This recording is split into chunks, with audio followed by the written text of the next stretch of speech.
E ancora di necessità di lavori parliamo, perché da un anno esatto le campane della torre di Portogruaro tacciono, ma il campanile continua a pendere. Urge per questo un intervento di consolidamento delle fondamenta e per questo per martedì prossimo è convocato un vertice in municipio. Vediamo.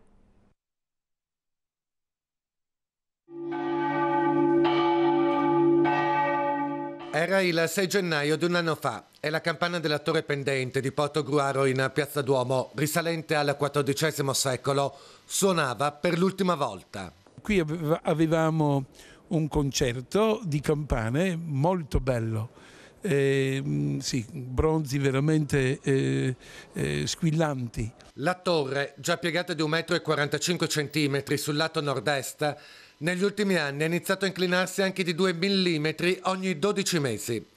E lo stesso è accaduto nel 2011, nonostante le campane abbiano cessato di suonare, con sommo dispiacere di tanti residenti.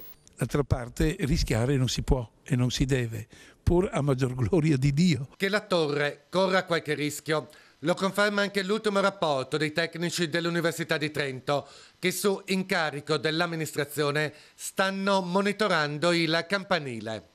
Urge più che mai un intervento di consolidamento delle fondazioni, il cui costo previsto, in base al progetto presentato, si aggira intorno al 1,5 milioni.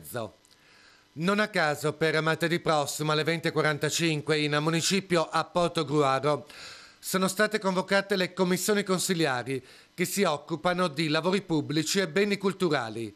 La riunione sarà aperta al pubblico.